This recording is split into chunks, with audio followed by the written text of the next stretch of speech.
Olá, boa noite para todos. Espero que tenham tido um final de semana de muita paz, de muita tranquilidade e de muita luz.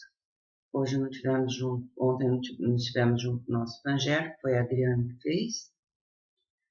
E hoje eu volto aqui para a gente continuar o nosso estudo do evangelho. A semana passada, nós estamos ainda na introdução, que é a última parte, que é o resumo da doutrina de Sócrates e Platão. E nós somos até o item 3. E por que o Evangelho na introdução?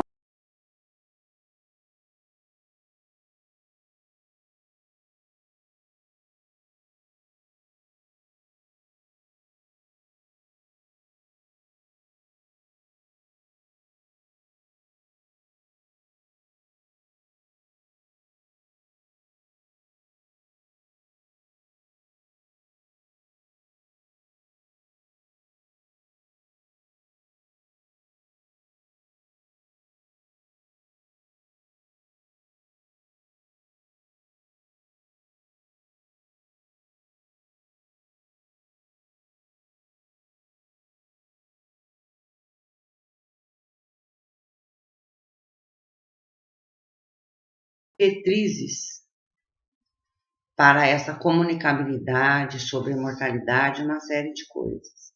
Mas na antiguidade já havia quem tivesse essa noção. Foram precursores de Jesus, vieram preparar o campo para quando Jesus viesse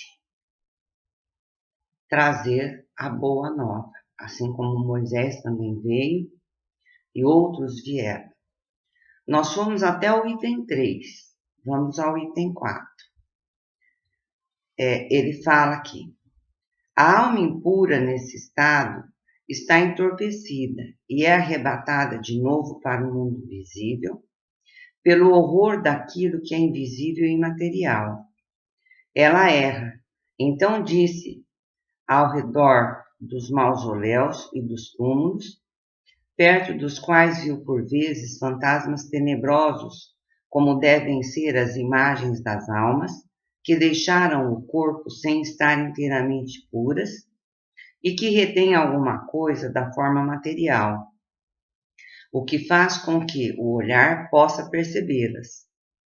Essas são as almas dos bons, mas não são as almas dos bons, mas dos maus, que são forçados a errarem nesses lugares, onde carregam o castigo da sua primeira vida e onde continuam a errar até que os apetites inerentes à forma material que se deram conduzam-nas a um corpo, e então elas retomam, sem dúvida, os mesmos costumes que durante sua primeira vida foram objeto de suas predileções.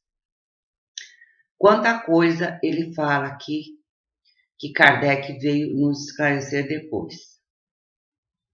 Kardec nos fala que o espírito muito apegado à matéria fica preso a ela. Inclusive no livro dos médiuns, ele vai falar sobre as casas mal assombradas, que nada mais são do que locais onde os espíritos foram apegados à matéria e que permanecem ali. E nos fala das aparições desses espíritos. E Kardec nos diz que o espírito em si não tem forma. Quem tem a forma é o perispírito, que nós somos corpo físico, perispírito e espírito. E o perispírito tem a forma do nosso corpo, ou, para os espíritos mais elevados, a forma que lhes aprouver. No caso dos espíritos maus, como ele fala aqui, que na verdade não são, o termo mal aqui não é de ruindade, é do apego às coisas materiais. eles conservam a aparência que tinham quando encarnados. E ele fala aqui que estão perto ao redor dos mausoléus e dos túmulos, e são almas que têm os apetites inerentes à forma material. Isso é o apego. Uma pessoa, por exemplo, que é muito gulosa, muito comilona, ela vai continuar mantendo isso na espiritualidade. Aí vocês vão falar para mim, mas o espírito pode comer? Não, claro que não, o espírito não pode comer. Mas ele se alimenta dos eflúvios que emanam da comida, que emanam do cigarro, que emanam da bebida, que emanam da droga. Ele se alimenta daquilo ali. Então, eles já tinham consciência disso, de que os espíritos bons iriam para lugares melhores e que os espíritos apegados à matéria ficariam perambulando pelo mundo até que se libertassem. Outra coisa que ele fala aqui, que os apetites inerentes à forma material que se deram conduzem-nos a um corpo. Então vai chegar um momento que esse espírito vai reencarnar. E ele vai reencarnar, como ele fala aqui. Então elas retomam, sem dúvida, os mesmos costumes que durante sua primeira vida foram objeto de suas predileções. Aqui ele fala dos nossos vícios morais. Que o espírito, quando retorna à matéria, ele vem com a bagagem que ele teve de uma vida anterior. Em cada vida nós vamos corrigindo alguma coisa. O espírito traz aquilo que ele foi. Enquanto criança, até uma certa idade, não se manifesta. Mas depois começa a manifestar-se. E aí, os pais vão entrar em ação para ajudar esse espírito na corrigenda dos seus defeitos, ou das suas imperfeições, ou dos seus vícios. Então, vejam bem, antes da vinda de Cristo, Sócrates e Platão já falavam isso. Já contavam o que Kardec veio nos esclarecer depois. Que nós morremos como vivemos. Essa é a grande oportunidade da encarnação, de modificarmos a nossa psicosfera espiritual e evoluirmos um pouco. Nos despojarmos das nossas viciações. E cada trauma que nós causamos, como eu falei na semana passada, cada trauma que nós causamos no nosso corpo físico, nessa encarnação, ele fica entranhado no nosso espírito e vai se manifestar no novo corpo. Para que se restabeleça o equilíbrio espiritual. Muitos espíritos reencarnam de imediato e reencarnam assim, loucos, desequilibrados mentais. Por quê? Porque foram espíritos que tiveram muitos erros em encarnação passada e quando no plano espiritual tomam consciência dos seus erros, porque a consciência no plano espiritual ela é muito maior, nós não conseguimos nos esconder dela. E ela nos cobra. E esse sentimento de culpa acaba por enlouquecer o espírito, que reencarna com essa carga emocional muito grande, que leva aos desequilíbrios mentais. Eles já sabiam disso. No item 5, ele fala: depois da nossa morte, o gênio, daimon, ou demônio, que nos fora designado durante nossa vida, nos conduz para um lugar onde se reúnem todos aqueles que devem ser conduzidos ao Hades, para aí serem julgados. As almas, depois de terem permanecido no Hades o tempo necessário, são reconduzidas a esta vida em numerosos e longos períodos.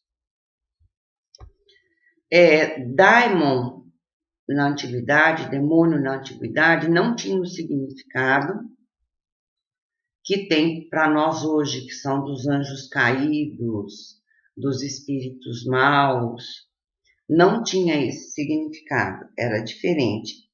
Significava os anjos, as pessoas, os espíritos que nos guardavam, que na verdade, como ele diz aqui, são designados como nosso gênio, que são o nosso anjo guardião, são os nossos mentores, são os nossos familiares que vêm, que nos ajudam. E quando nós deixamos esse corpo de carne, nós somos conduzidos para um lugar de acordo com o nosso padrão vibratório. Ele fala aqui que são conduzidos ao Hades. O Hades, na antiguidade, era um inferno. A época de Sócrates e Platão, se tinha os campos elíseos, que eram para os bons, que iam com os deuses, o Hades, que era o inferno, e um rio que chamava o rio Tíger, que as almas, como eles tinham uma visão ainda deturpada, mas era simbólica, as almas que não podiam pagar para atravessar esse rio, porque tinha uma pessoa que ficava lá, um espírito que ficava, que chamava Caronte, e o Caronte, para atravessar, tinha que dar uma moeda de ouro para ele.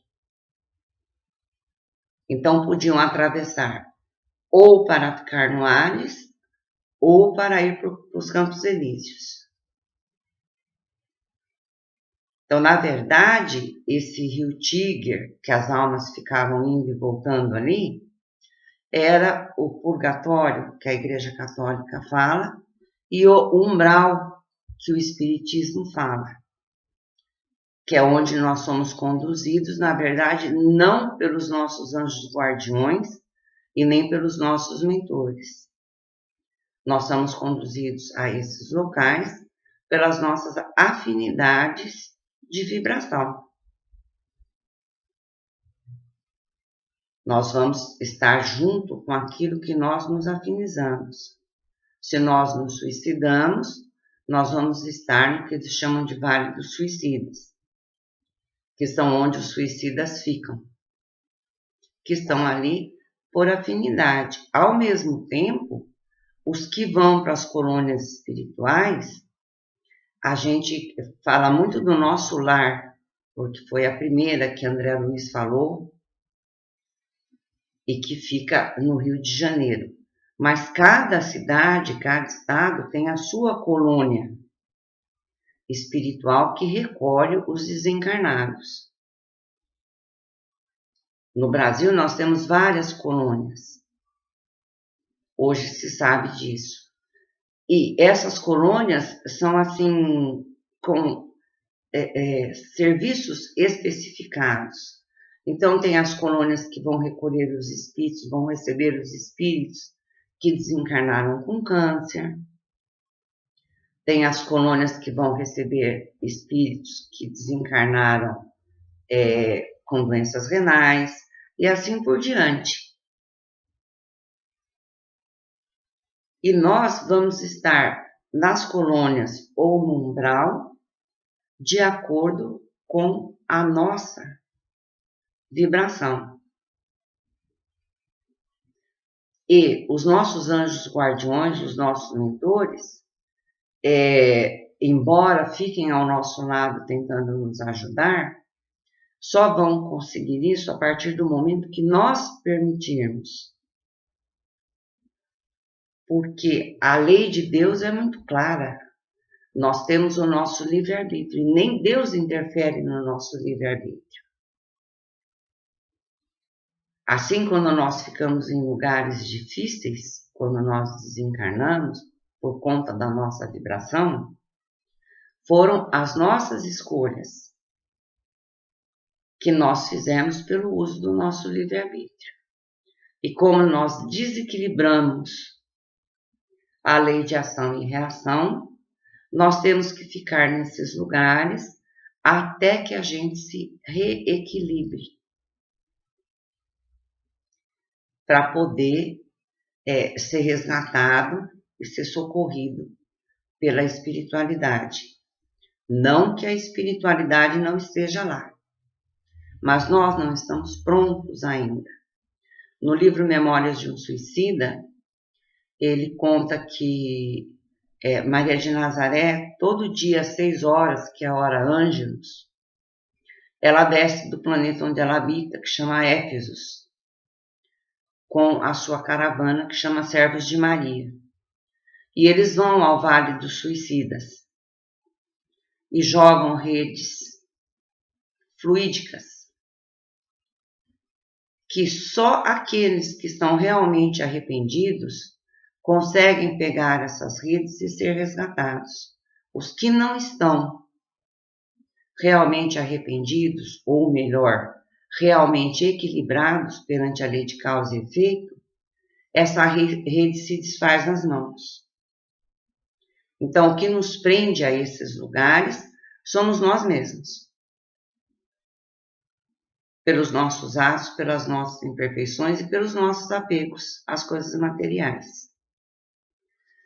No 6, ele fala: os demônios enchem o espaço que separa o céu da terra. São o laço que une o grande todo consigo mesmo. A divindade, não entrando jamais em comunicação direta com o homem, é por intermédio dos demônios que os deuses se relacionam e conversam com ele, seja durante a vigília, seja durante o sono. O que ele diz aqui?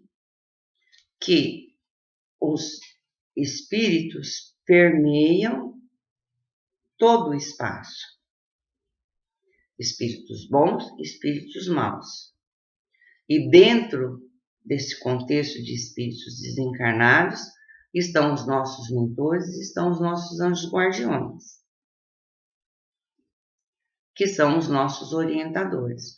Porque Deus está num plano muito superior a cada um de nós. Não há como Deus se comunicar com a gente.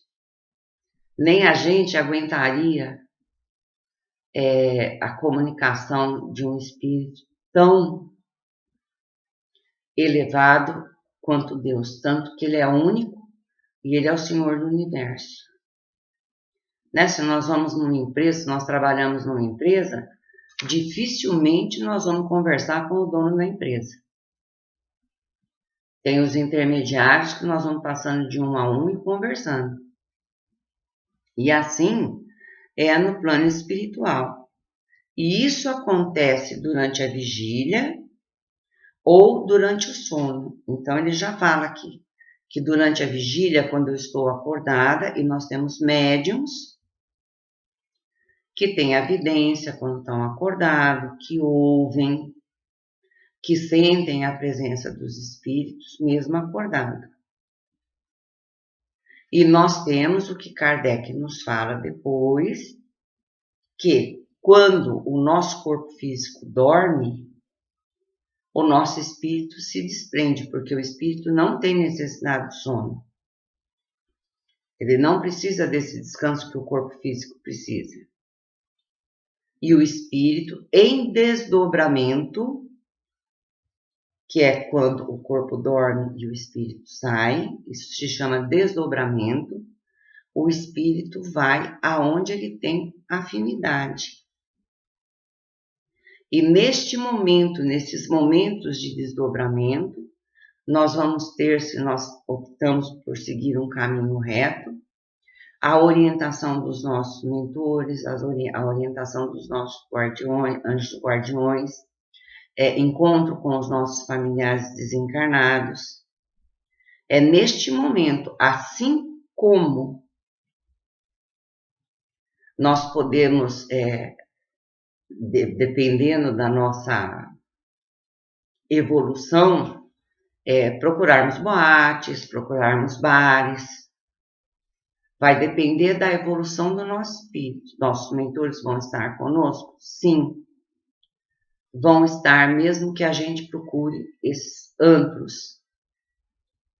Mas não vão interferir no nosso livre-arbítrio.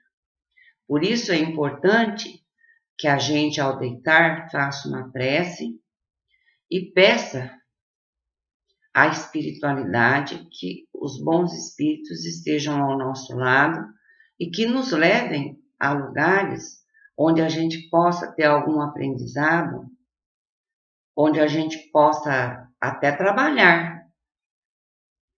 Porque, mesmo encarnado, nós podemos trabalhar no plano espiritual.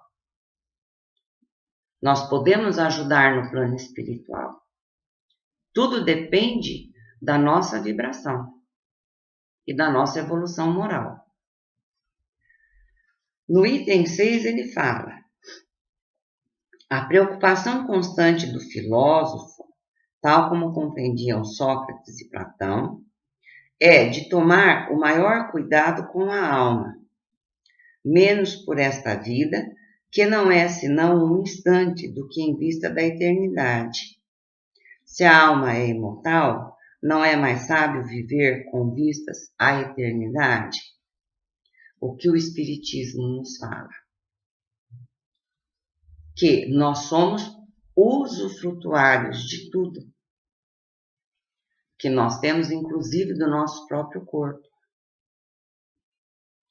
E que nós estamos aqui num corpo encarnado para aprendermos, para buscarmos o crescimento moral, para buscarmos a evolução.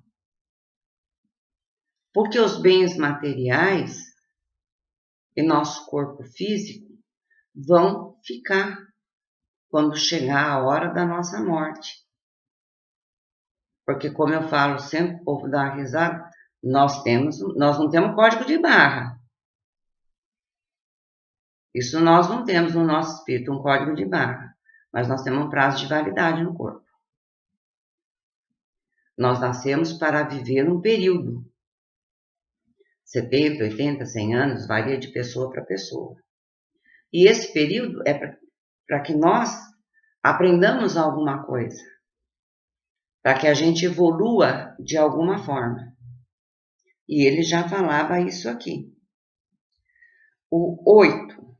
Se a alma é imaterial, depois dessa vida, ela deve seguir para um mundo igualmente invisível e imaterial, da mesma forma que o corpo, em se decompondo, retorna à matéria.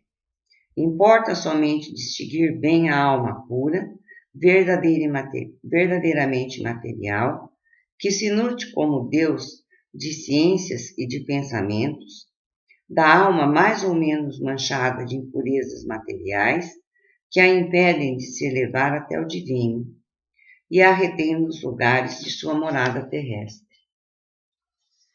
O que eu falei já anteriormente. Nós ficamos presos ao mundo material pela nossa própria vontade, pelos nossos apegos às coisas materiais. Porque nós não conseguimos entender essa transitoriedade da vida material. Nós não conseguimos entender que nós somos espíritos eternos e que a nossa vida não é aqui no planeta. Aqui é uma escola que a gente vem para aprender as matérias que nós precisamos aprender. Concluído o ano, nós retornamos para a nossa casa. É como o estudante que mora fora na República. Ele vai morar numa república para fazer faculdade E dentro de uma república nós vamos ter aqueles que realmente estudam, que levam a sério a faculdade, e aqueles que aproveitam que estão fora de casa e longe dos pais e vão para a gandaia, quer se divertir, estão um pouco se lixando para a faculdade. E terminado o ano letivo, nós voltamos para a casa dos nossos pais. Ou, com o ano letivo concluído, podendo ir para um outro ano, ou pelas nossas atitudes, pelas nossas ações, nós reprovamos e vamos ter que retornar para refazer aquele ano de novo. É de cada um isso daí, é o livre-arbítrio. E a consequência que vem desse livre-arbítrio é o que ele fala aqui. No item 9, se a morte fosse a dissolução total do homem, seria um grande lucro para os maus, depois da sua morte estarem livres ao mesmo tempo de seus corpos, de sua alma e dos seus vícios.